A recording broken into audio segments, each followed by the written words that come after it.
back to Beauty Bee. In today's video, we're going to be looking at a little Halloween collection that I designed. I've done these sort of makeup fan fiction videos in the past. I will link a couple of them in the description box, but I think it's really fun. I like to play around with shades. I like to think through potential concepts, and it keeps me from buying more makeup. So that's always positive.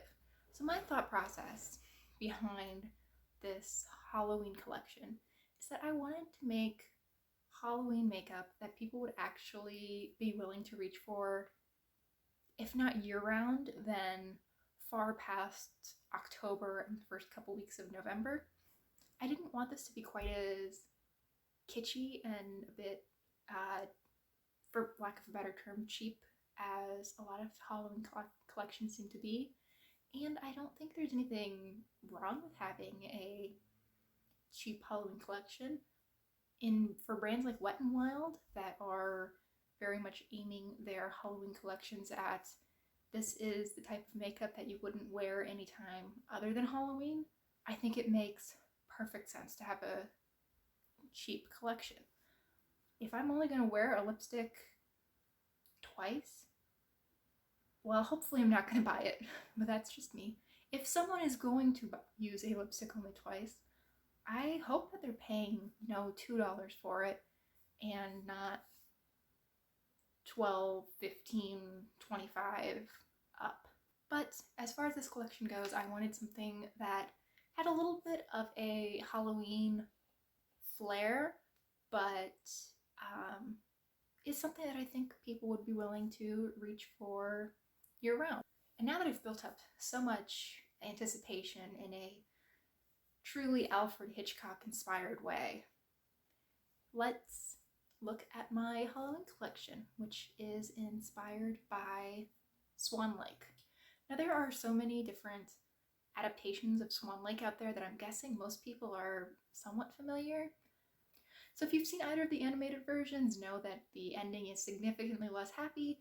However, I kind of get that because I don't think that double suicide is necessarily a topic that the Barbie series wants to be associated with, and I think it would be limiting as far as sequels go.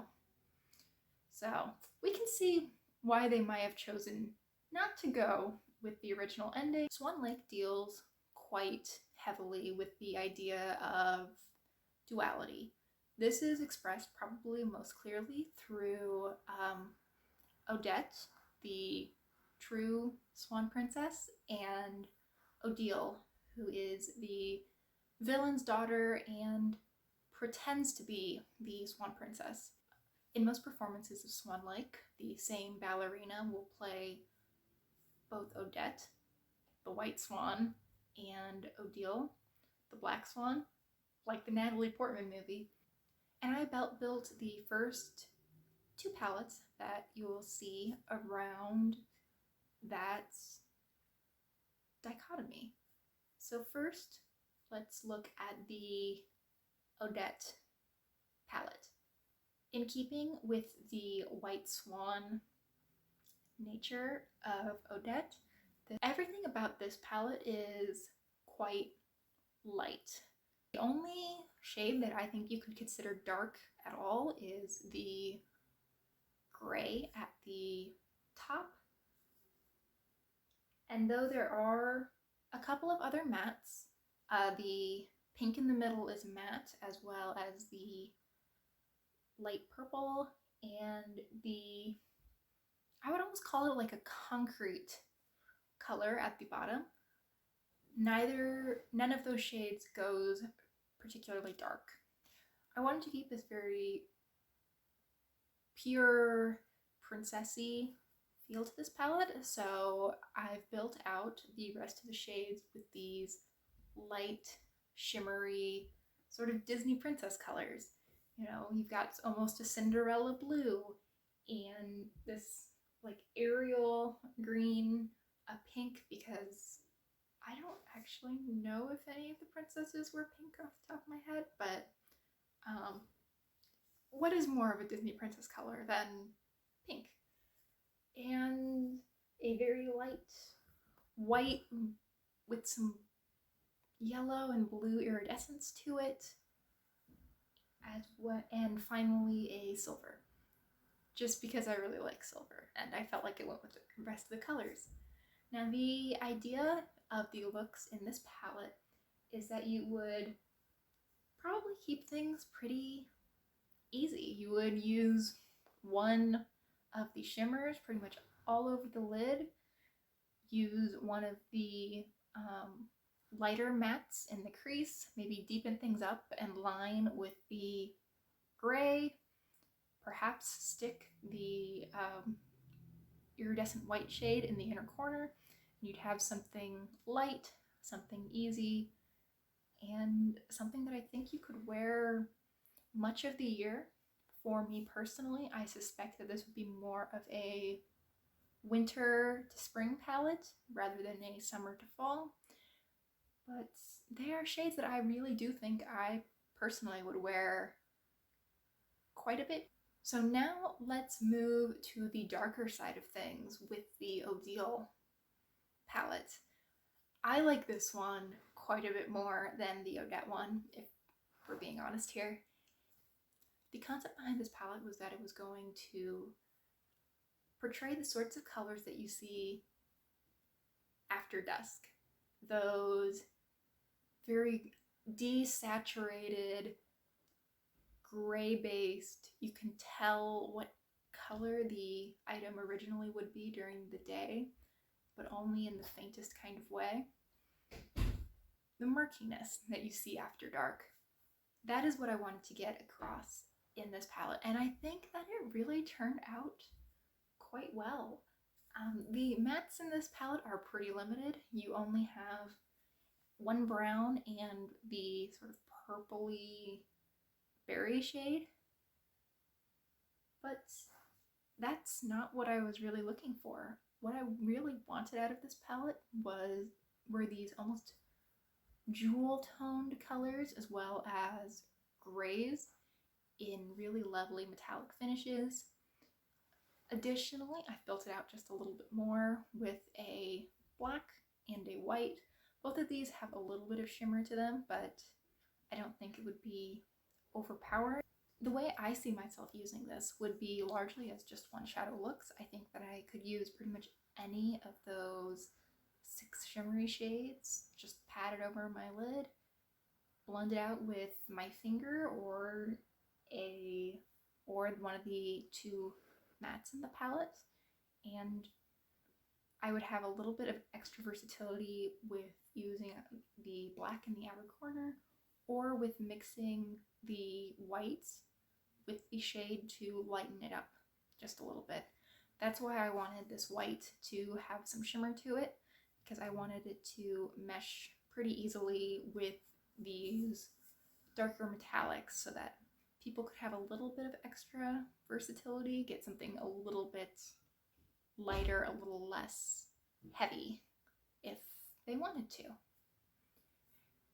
And I think you can probably tell we've got a white marble for the White Swan palette and a black granite for the Black Swan palette. I would want the covers of these palettes to also reflect that. However, I did not come up with covers because my graphic design skills are not there. Now, I wanted to keep this collection pretty small, pretty curated, but also appeal to a pretty wide variety of people. So I've come up with 4 blushes, and with these blushes, what I wanted to get across was the idea of dawn and dusk. Now, Odette in the original ballet is a swan during the day, and she only transforms into her original human state at dusk, and then she becomes a swan again at dawn. So I wanted these blushes to look quite literally like dusk and dawn. And to get that effect across, I made gradients. Now, let's look at the dusk gradients or sunset gradients first. I think you can see that these have very similar types of colors. It's just one is lighter and one is deeper. With this, I decided to keep it pinky purple. The deeper one goes a little bit into red, just because I suspect that deeper skin tones could better support that purpley red than, for example, I could. I think I would look real clownish with red blush on. And this is in silver packaging, which is important because a moment later we're going to see the dawn ones. These, the lighter one is much more peachy. It goes a little bit into coral at the top, and you can see that the deeper one is more of a peach to orangey yellow. Again, fairly similar types of colors, just a lighter version and a deeper, brighter version. And I think these would be gorgeous. I don't think it would make any sense for an individual to buy more than 2 of these. I think either the light or the deep ones would be likely to suit you, probably not both. So I wanted someone to be able to differentiate from them even when they're closed. So the warmer, peachier one is in gold packaging, and the lighter is in silver packaging, just to make it easy when things are closed. Well, and there it is. That's the Halloween collection I've come up with. Let me know what you think of it. Is this something that you would purchase if it was on the market? Because I don't think that I would buy everything in this collection.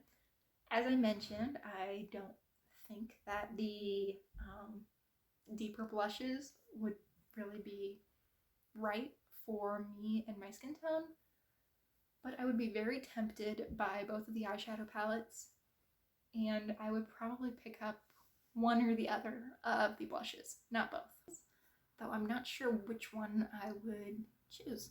Okay, thank you so much for watching. I hope you enjoyed, and I hope you'll consider liking and subscribing if you did. Hope to see you next time.